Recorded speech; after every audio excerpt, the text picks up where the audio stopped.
Hello, Radhe Radhe. Welcome to my mini vlog. It's day 68। सुबह मैं editing कर रही थी, उसके बाद आई नाश्ता करने।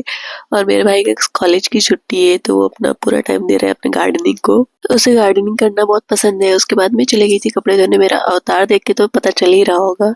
पहले सूखे हुए कपड़े फोल्ड करके रखी और अभी मैं धूप निकलने के बाद ही कपड़े धोने बैठती हूँ, क्योंकि मुझे जल्दी सर्दी लग जाती है ठंडी की वजह से। शादियों में एंजॉय करते टाइम तो कपड़े पहनने में बहुत मजा आता है, बट उसके बाद जब धोने की बारी आती है तो खुश खुश के धोना पड़ता है, क्योंकि सूखते नहीं है। फिर नहा के मैं आ गई थी किचन में। सुबह से मम्मी किचन का काम कर रही थी, बाकी काम मैं निपटाई, क्योंकि मुझे जाना था इसके बाद बुकिंग पे। वहां से रिटर्निंग का टाइम हमें खुद भी नहीं पता होता है कि कितने बजे तक हम लोग फ्री हो जाएंगे, इसलिए जितना काम हो सकता है उतना कंप्लीट करके ही जाते हैं।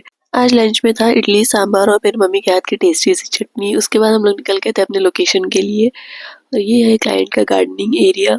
जितना सुंदर गार्डनिंग एरिया था उतना ही सुंदर क्लाइंट का घर भी था अंदर से। वो होता है ना, एक वेलकमिंग वाइब आती है, वैसा ही था बिल्कुल।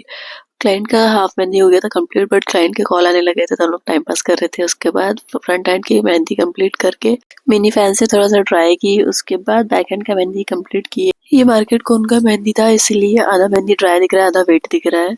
क्लाइंट की बेटी अपने पापा का नाम का फर्स्ट लेटर लिखवाई थी। उसके बाद क्लाइंट को हम लोग सी ऑफ करके वहां से निकल गए और सीधा पानीपुरी के स्टॉल पे पहुंचे। मम्मी ये व्लॉग देखेगी तो बोलेगी कि सर्दी आयल बारू, खासियत और छूटत नहीं क्या, पानीपुरी छूटत नहीं क्या। फिर मैं चली गई थी अपनी गाड़ी को भी थोड़ा सा नाश्ता करवाने, मतलब पेट्रोल भरवाने। उसके बाद आ गई थी घर। अभी पापा के रूम का बिस्तर लगा रही हूँ। बिस्तर धोती हूँ तो मैं दूसरा बिस्तर लगाना ही भूल जाती हूँ। मेरे पापा बेचारे बोलते भी नहीं है, वैसे ही सो जाते हैं, इसलिए खुद ही याद करके लगाना पड़ता है, नहीं तो 2 दिन बाद भी पापा बोलने नहीं आएंगे कभी। फिर बैठ गई थी मैं गेहूं चुनने। थोड़ा सा गेहूं था चुनने के लिए। उसके बाद रोटी बनाने चली गई थी, क्योंकि हमारे लिए तो खाना था बट पापा और मम्मी के लिए थोड़ा थोड़ा रोटी बनाना था। इडली रहता है तो 3 टाइम भी हमें इडली मिले तो हम लोग खा ही लिए। फिर रात के बर्तन धोई, किचन से मेटी, और ऐसा था मेरा दिन। आप लोग को ब्लॉग कैसा लगा जरूर बताना। वीडियो को लाइक और चैनल को सब्सक्राइब कर देना। Bye bye.